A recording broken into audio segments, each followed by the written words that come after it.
استطاع سانجوكو سامبو شراء القصدير، وعرف تاجر ماكر سميث بهذا. ذهب إلى مساعد كبير التجار جوم يونغ وأخبره بما حدث، فقال: كيف يحدث هذا؟ نحن من نشتري القصدير في كل مرة. فقال: لقد اشتراه سامبو تاجر النحاسيات. فقال له: ماذا سيفعل به؟ فقال: لا أعرف. فقال له المساعد: متى سوف تأتي الشحنة القادمة؟ فقال: بعد 3 شهور، ويجب علينا تسليم صفقة الحكومة بعد 15 يوم. فقال له المساعد: اذهب وتصرف. وذهب إلى سامبو وقال له: سوف أشتري منك القصدير، الكيلو جرام ب2 قطع نقدية. لكن سامبو رفض وقال: بل أريد 5. فقال له: هكذا سوف نخسر كثيرا. فقال: لن أتنازع عن 5. وكان يراقبهم سانجوك من بعيد.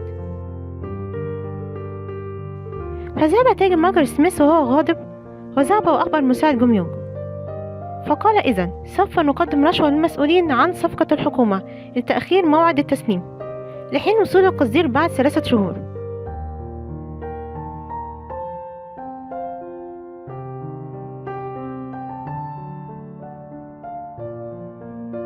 وذهب سانجوك إلى السوق لاستلام شحنة أواني نحاسية، وهناك قابل شامبو وقال له: يجب أن ترى عرضنا الجديد قبل أن تذهب، وترى رقصة شيين الجديدة سوف تعجبك.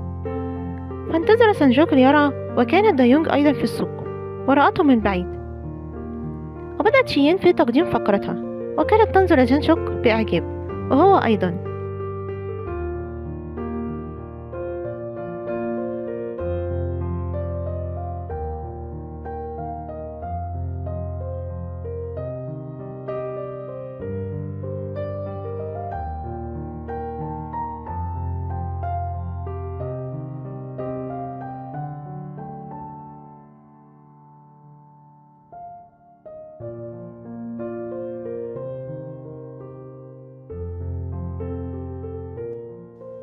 وكانت دايونج تشعر بالغيرة.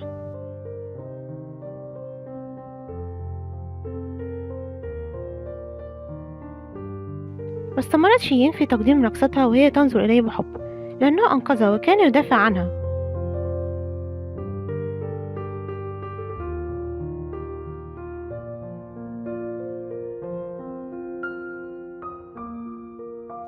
عرف سامبو بموضوع تقديم الرشوة للمسؤولين لتأخير تسليم الصفقة، وذهب بسرعة ليخبر سانجوك.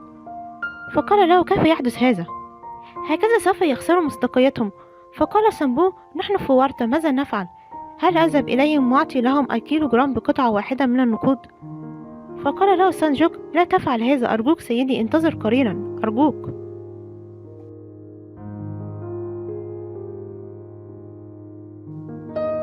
وعرف شيسو بما حدث، وقال سامبو: تعال فورا إلى سيدك، يريدك حالا.